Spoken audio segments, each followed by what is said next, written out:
Hello बच्चों, welcome to YouTube channel of learning mantras. Myself Riddhi.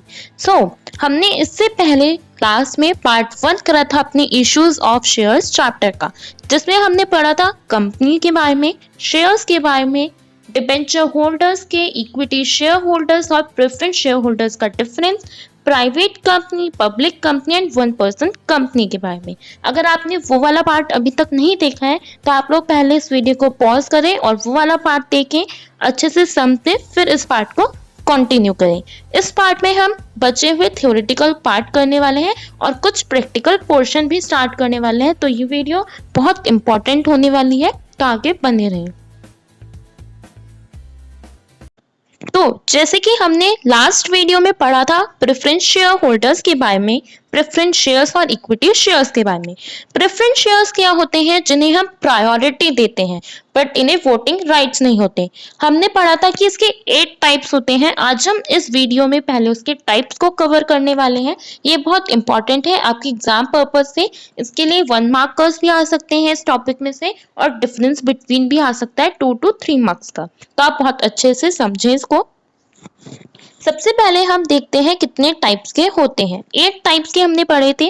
First होता है convertible non convertible, second होता है रिडीमेबल नॉन रिडीमेबल, फिर थर्ड होता है क्यूमुलेटिव नॉन क्यूमुलेटिव, फोर्थ है पार्टिसिपेटिंग एंड नॉन पार्टिसिपेटिंग। अब हम इनको एक बार डिटेल में अच्छे से पढ़ते हैं, समझते हैं कि ये कैसे डिफरेंस है इनमें, एक दूसरे में क्या डिफरेंस है। So let's start. फर्स्ट है हमारा convertible and non convertible preference shares. जैसे कि इसके नेम से ही पता चल रहा है, कन्वर्टिबल यानी जो कन्वर्ट होता होगा। अगर हम सिंपल लैंग्वेज में समझे कन्वर्टिबल का मीनिंग, तो कन्वर्ट का मतलब क्या होता है कि जो कन्वर्ट हो जाए, जो किसी चीज में बदल जाए। तो सेम है इसमें भी।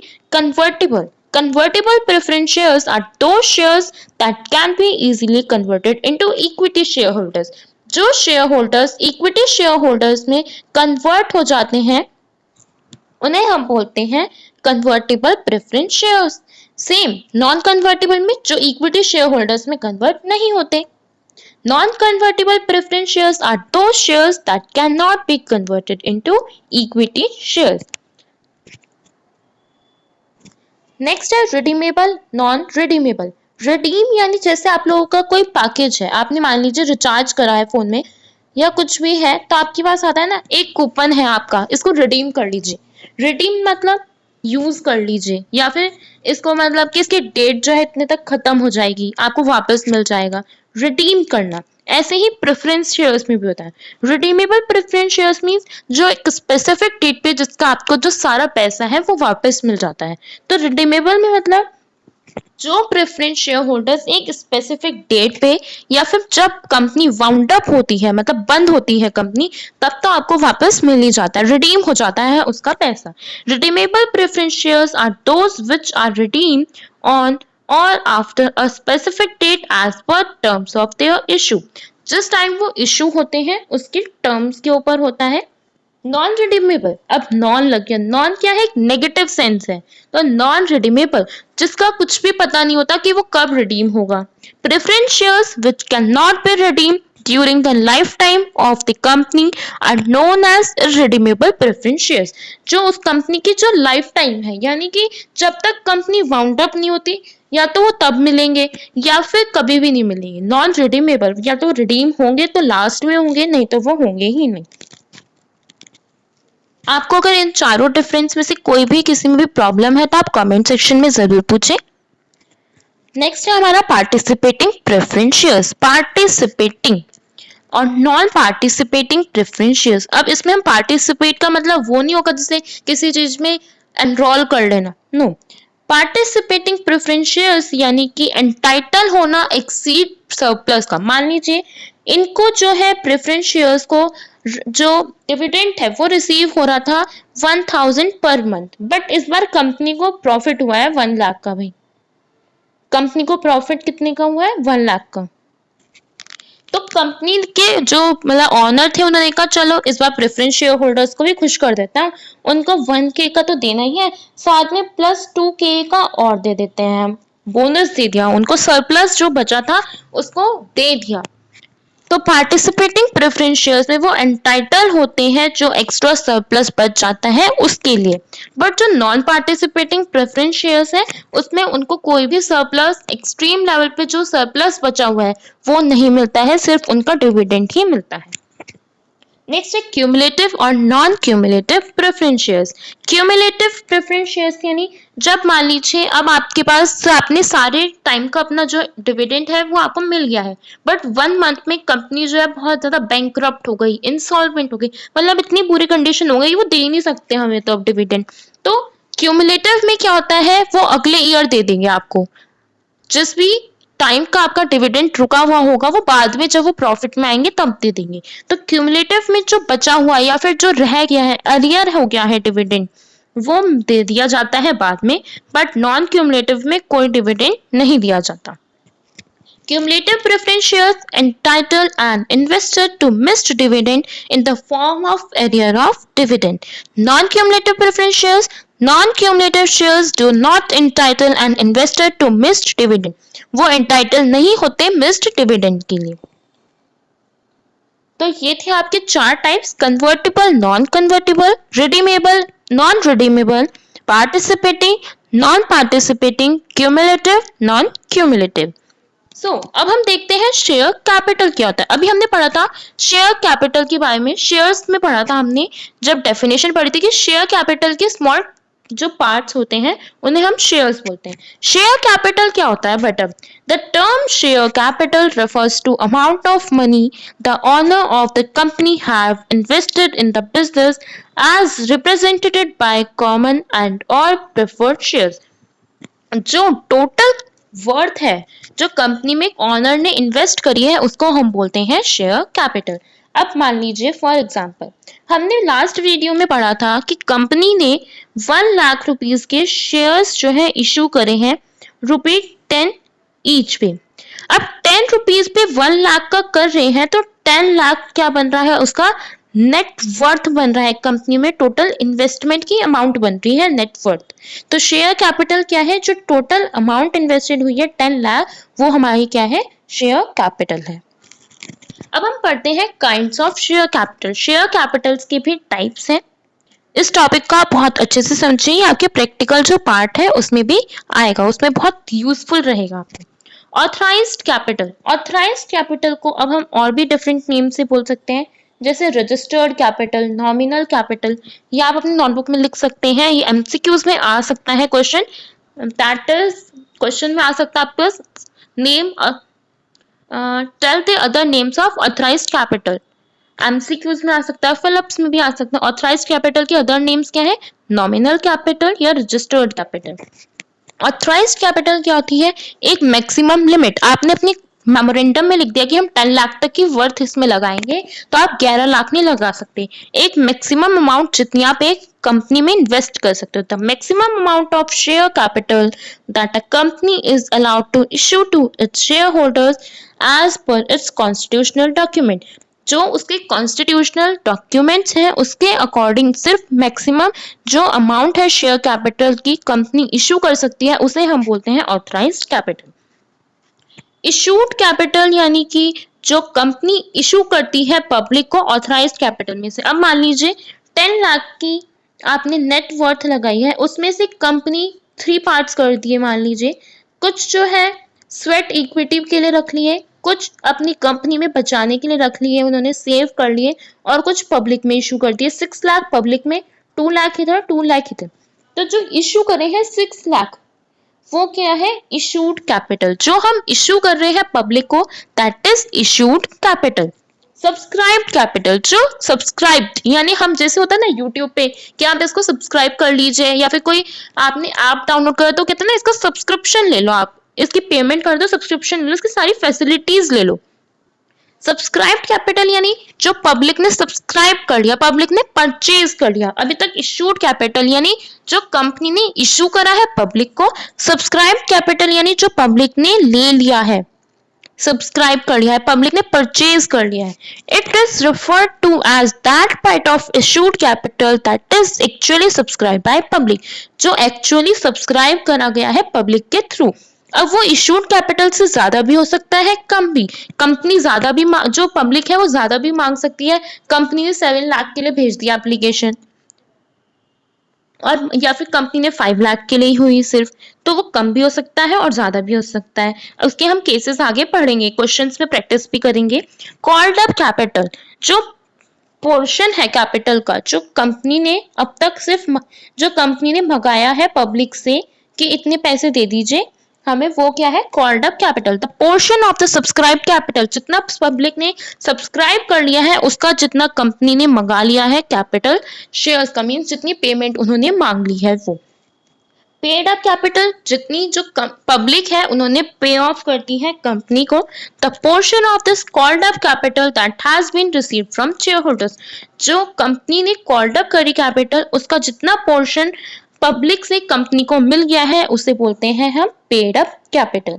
नेक्स्ट है reserve capital, that part of authorised capital which is yet to be called and will be available for drawing when needed. Reserve capital क्या होता है, जो कि कंपनी जो है वो रिजर्व करके रख लेती है, वो एक साथ नहीं मांगती कि अभी दे दो हमें पैसे, वो रिजर्व कर लेती है। वो या तो वाउंड अप हो जाती है जब कंपनी बंद होती है तब मांगती है, या फिर जब उन्हें जरूरत होती है तब मांगती है। होप सो आपको काइंड्स ऑफ शेयर कैपिटल समझ में आया होगा। ऑथराइज्ड कैपिटल यानी मैक्सिमम कैपिटल जितनी एक कंपनी लगा सकती है। इशूड कैपिटल यानी जो वो पब्लिक को ऑफर करती है। सब्सक्राइब्ड कैपिटल जो पब्लिक एक्सेप्ट कर लेती है, परचेज कर लेती है।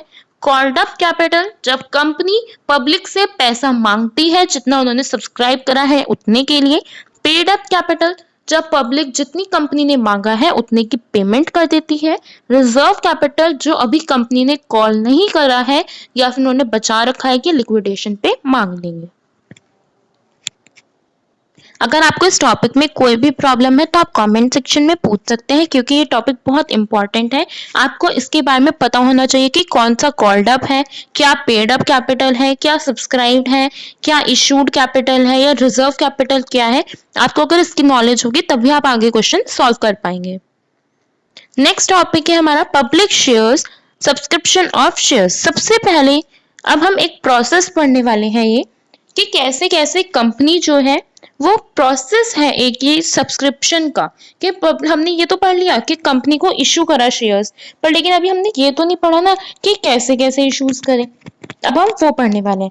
सबसे पहले प्रोस्पेक्टस इशू होता है। प्रोस्पेक्टस यानी कि कंपनी बताती है पब्लिक को कि अगर आप हमारे शेयर्स को परचेज करते हैं तो आपको ये फायदा होगा, या फिर हम इतना अर्न कर रहे हैं प्रॉफिट, जिसमें कंपनी जो है अपनी फाइनेंशियल स्टेटमेंट्स को शो करती है। नेक्स्ट है टू रिसीव एप्लीकेशन। इसके बाद कंपनी जो है वो एप्लीकेशंस को रिसीव करती है। एप्लीकेशन ज्यादा भी आ सकते हैं और कम भी आ सकते हैं। अब प्रोस्पेक्टस इशू करने के बाद फिर कंपनी को क्या होगा, एप्लीकेशंस मिल जाएंगे कि हमें इतने, पब्लिक हम कहेगी कि हमें मुझे इतने दे दीजिए, मुझे इतने दे दीजिए, मतलब प्राइस के अकॉर्डिंग वो अपने एप्लीकेशन सेलेक्ट भेज देंगे। फिर कंपनी देखती है कि हमें सिलेक्ट करने हैं या नहीं। फिर अलॉटमेंट बनाई जाएगी कि अलॉटमेंट यानी अलॉट करेगी कंपनी की आपको इतने शेयर्स दिए जा रहे हैं या आपको इतने, कम भी दे सकती है और ज्यादा भी। नेक्स्ट है टू मेक फर्स्ट कॉल। इसके बाद फर्स्ट के बाद सेकंड कॉल भी हो सकती है, फाइनल कॉल भी हो सकती है, जिसमें सारा पैसा ले लिया जाता है। तो इसका प्रोसेस हो गया ये। पहले प्रोस्पेक्टस इशू करना, मतलब कि हम इतने आपको शेयर्स दे रहे हैं, कंपनी को इतना बेनिफिट हो रहा है या क्या फाइनेंशियल पोजीशन है, जिसको देखकर एक शेयर होल्डर डिसीजन बनाएगा कि मुझे इस कंपनी में इन्वेस्ट करना है या नहीं। फिर एप्लीकेशंस आएंगे जिसमें जो पब्लिक है वो ऑफर करेगी कंपनी को कि हमें इतने शेयर्स दे दीजिए, हम इतने परचेज करना चाहते हैं। फिर कंपनी अलॉट करेगी शेयर्स को पब्लिक को, फिर एक फर्स्ट कॉल बनाई जाएगी। अब इसके बाद हम लोग एंट्रीज से स्टार्ट करने वाले हैं। आप लोग इसको नोट डाउन करना स्टार्ट करेंगे और बहुत ध्यान से अच्छे से अपने कॉन्सेप्ट्स को बनाते हुए चलें, अच्छे से एंट्रीज को समझें, रटना नहीं है, हमें अच्छे से समझ के चलना है। अब हम एंट्रीज देखते हैं। बनती है हमारी एप्लीकेशन की। एप्लीकेशन में हमें मांगने की जरूरत नहीं पड़ती, डायरेक्ट हमारे पास पहले पैसे ही आते हैं, इसलिए bank account debit to share application account being application money received. फिर हम इसके अमाउंट्स लिखेंगे। फिर हम जो शेयर एप्लीकेशन है उसको शेयर कैपिटल में ट्रांसफर करेंगे। Share application account debit to share capital account. Narration होगी being application money transfer to share capital. फिर हम इसके क्या करेंगे, अमाउंट्स लिख देंगे। थर्ड है अलॉटमेंट की, जब हम अलॉट कर देंगे, अब ये हमें क्या होता है, मांगनी पड़ती है, अपने आप नहीं आएगी, मांगेंगे। तो share allotment account debit to share capital account being share allotment due. Due इसलिए हमें अभी लेना है।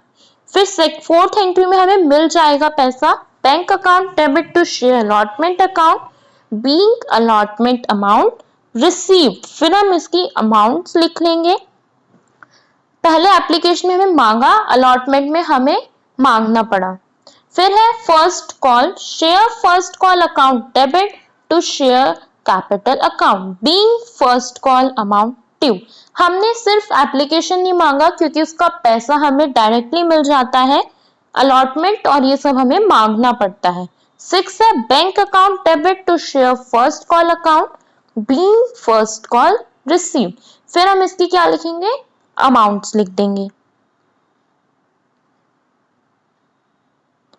अगर आपके पास सेकेंड कॉल हो भी सकती है और नहीं भी, वो भी हमें मांगनी पड़ेगी, तो share second and final call account debited to share capital account being second and final call due. फिर हम उसके क्या लिखेंगे, अमाउंट्स। ड्यू हमने क्यों लिखा, अभी हम मांग रहे हैं तो हमें पैसा नहीं मिला। नेक्स्ट है bank account debit to share second and final call account being amount received. अब हमें पैसा इसमें मिल चुका है, फिर हम इसके अमाउंट्स लिख देंगे। तो ये हमारी क्या है, एंट्रीज हो गई। अब हम एक क्वेश्चन ट्राई करते हैं। Pawan limited invited applications for 30,000 shares each 10 rupees. Payment कैसे बनवा रहा है वो, 3 on application, 3 on allotment, 2 on first call and 2 on final call. सारी जो शेयर्स हैं वो अप्लाइड हो गए हैं। अब हमें इसमें क्या करना है, जनरल एंट्रीज को बनाना है। तो सबसे पहले क्या दे रखा है कि 30,000 के जो शेयर्स हैं, जो कंपनी है उसके पास 30,000 के जो शेयर्स हैं उसकी इन्विटेशन आई है कि 30,000 कंपनी ने इशू करे और पब्लिक ने 30,000 जो है वो खरीद लिए, जो कि 10 रुपीज ईच पे, मीन्स हर शेयर का जो प्राइस है वो 10 रुपी ईच है। अब हम इसमें नंबर ऑफ शेयर्स कैलकुलेट करते, अगर हमें अमाउंट दी होती, इसमें हमें डायरेक्टली शेयर्स गिवन है तो हम इसमें अमाउंट नहीं निकालेंगे। नेक्स्ट है 3 एप्लीकेशन। सबसे पहले हम एप्लीकेशन मांगेंगे, फिर हमें अलॉटमेंट मांगना है। तो अब हम इसकी वैल्यूज लिख लेते हैं एक बार। जैसे 30,000 हमने शेयर्स लिख लिए, फिर हमने लिखा 3 application, 3 allotment, 2 on first call, 2 on final call. अब हम इसकी एंट्रीज करते हैं, ऐसे लिख के इजी हो जाता है। जैसे फर्स्ट एप्लीकेशन हमें मांगना नहीं पड़ता, हमें मिल जाता है, bank account debit to share application account 90,000, क्योंकि 30,000 शेयर्स थे, 3 एप्लीकेशन थी, तो मल्टीप्लाई करा तो 90,000 आ गया। Being application money received. अब इसमें हमें मांगा नहीं हमने, सीधा हमें मिल जाता है। सेकंड है share application account debited to share capital account. अब हमने एप्लीकेशन मनी जो है वो ट्रांसफर कर दी विथ 90,000 रुपीज। अब हम इसकी नरेशन क्या लिखेंगे, being application money transfer to share capital account. अब हमने एप्लीकेशन की कर दी, एप्लीकेशन में हमें पैसा मिला, अलॉटमेंट में हमें क्या होगा, मांगना पड़ता है पैसा। वो हमें ये नहीं है कि मतलब कि हर बार अपने आप देंगे, अब हम उसके पास नोटिस भेजेंगे कि हमारे पैसे दे दीजिए। तो अलॉटमेंट की बनेगी share allotment account debited to share capital account. इसकी जो अमाउंट है वो 3 में ही अलॉटमेंट, तो 90,000 बन रही है, 30,000 इंटू 3। इसकी नरेशन होगी being allotment money due. Due इसलिए अभी हम मांग रहे हैं उनसे, हमारे पास पैसा नहीं है। फोर्थ है bank account debited to share allotment account. अब हमारे पास पैसे जो है आ गए हैं, सेम 90,000। नरेशन बनेगी अलॉटमेंट मनी रिसीव्ड। अब हमें इसमें पैसा जो है वो मिल चुका है। नेक्स्ट है फर्स्ट कॉल। फर्स्ट कॉल है 2 रुपीज की, तो share first call account debited to share capital account with 60,000 rupees, क्योंकि 2 रुपीज की है और 30,000 शेयर्स हैं आपके। नरेशन बनेगी इसकी being first call due. Due इसलिए क्योंकि अभी हम मांग रहे हैं, अभी हमें मिला नहीं है। नेक्स्ट होगी हमारी जब हमें बैंक में हमारे पैसा फर्स्ट कॉल का आ जाएगा, तो इसकी एंट्री बनेगी bank account debited to share first call account with 60,000 30,000 share into 2 first one.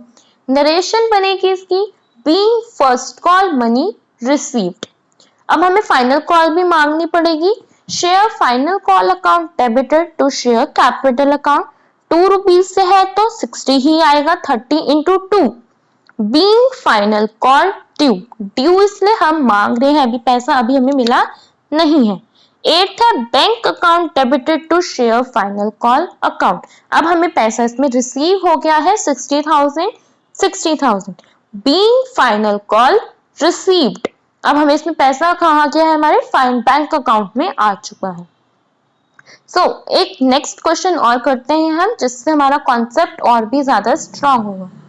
Avi Limited issued 30,000 equity shares of 100 each payable at 30 on application, 50 on allotment, 20 on first and final call. All the money was duly received. Record करनी है हमें ये transactions को और journal बनानी है। अब इसमें इश्यू कितने शेयर्स हो रहे हैं, 30,000, 100 रुपीज का ईच है और 30 का एप्लीकेशन है। सबसे पहले हम क्या लेंगे, एप्लीकेशन, जो कि हमें नहीं लेना है, वो सीधा बैंक अकाउंट में आ जाता है हमारे। अब हम इसकी भी इंफॉर्मेशन लिख लेते हैं। 30,000 ऑन शेयर्स, 30 का एप्लीकेशन है, 50 allotment, 20 first and final call. अब हम इसकी जर्नल पीछे वाले क्वेश्चन की तरह स्टार्ट करते हैं। Bank account debited to share application account. अब हमें मांगा नहीं, हमने अपने आप ही आया 9 लाख का, क्योंकि 30 इंटू 30,000, 30 एप्लीकेशन था और 30,000 के shares. Being application money received. Second है share application account debited to share capital account, 9 lakh same amount आएगी। अब हमने अपनी एप्लीकेशन मनी जो है शेयर कैपिटल में ट्रांसफर करी है, बीइंग एप्लीकेशन मनी ट्रांसफर्ड।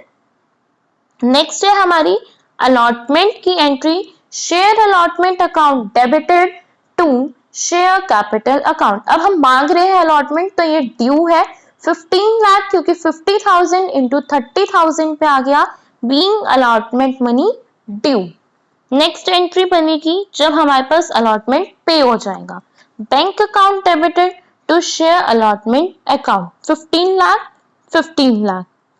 इसकी नरेशन क्या लिखेंगे, बीइंग अलॉटमेंट मनी रिसीव्ड।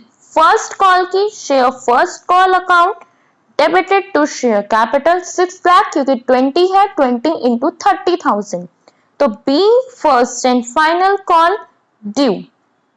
इसके बाद जो हमारी नेक्स्ट एंट्री है वो हमें पेमेंट की मिलेगी।